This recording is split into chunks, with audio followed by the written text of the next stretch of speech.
Hello everyone, and welcome back to my home on this beautiful day in March in East Tennessee. I was asked the most intriguing questions the other day, and I've never been asked this before. And I've been asked many questions about orchids and my experiences with them. What are the biggest mistakes you've ever made with your orchids, was the question. I had to think about that for a while, and I thought we'd delve into this topic today, here with my schnauzer, little Buddy, and my Cattleya. So many of you have asked about Buddy, so he's going to hang around with me during the video. We'll see how long he wants to sit here and watch the squirrels and the birds. So back to the question. I believe some of the biggest mistakes I made with my orchids were mistakes of impatience or getting in a hurry with them. That's still the case too. I believe I've done more damage to my orchids by not being engaged with what I'm doing or not taking the right amount of time that it takes to do a certain task with them well. You all know I'm the one who is the big advocate of spending time and just enjoying your orchids to a ratio of about 10 to 1.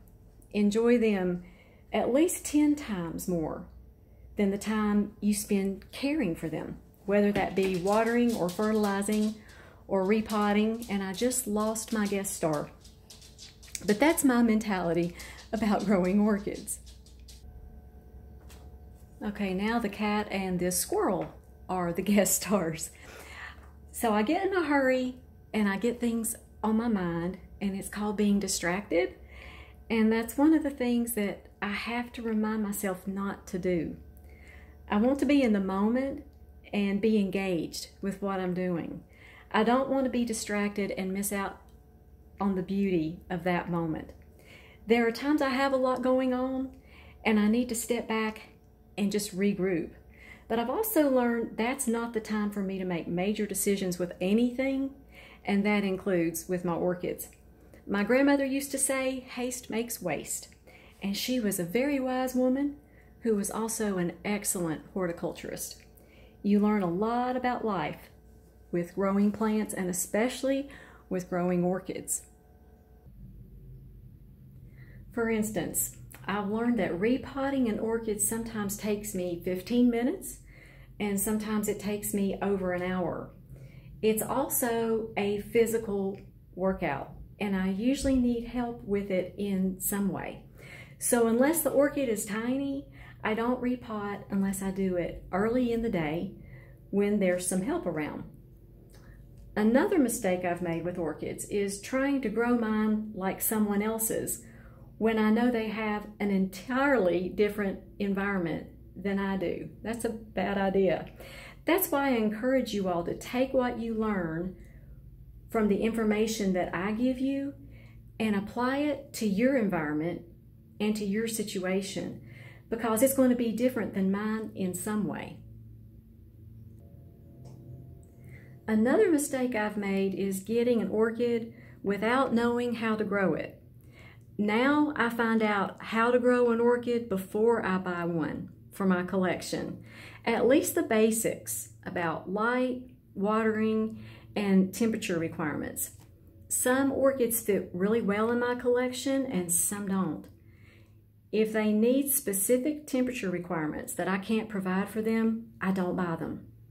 If they grow to gigantic proportions, I can only handle so many of those, or I'd live in a jungle.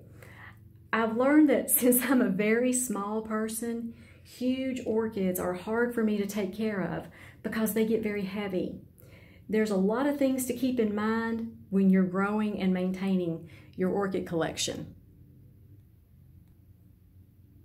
But I think the worst mistakes I've ever made with my orchids have come from expecting perfection. Sometimes things do happen, even by accident, and then you have to do the best you can with an imperfect situation. I received a comment from one of my subscribers, Sarah Rossi, who sent my little Jim mini fowl get well wishes. She put it really well. She said, "Thank you for being forthright and sharing the culture challenges you encounter, Miss Amy. She always calls me Miss Amy. I think that's so cute. On with the quote. It's very easy to let your perfectionism take over in the orchid hobby, for the plants almost demand we provide them with ideal growing conditions. End quote. Those were very wise words. I found that when I allow perfectionism to take over, it's not fun anymore. I've had to learn from my mistakes because we all make them. So apply your experience, research the remedy, and move on. I think that in our minds, orchid blooms like these, they're so perfect. You want them to look like that and be like that forever. It's understandable, but not very realistic.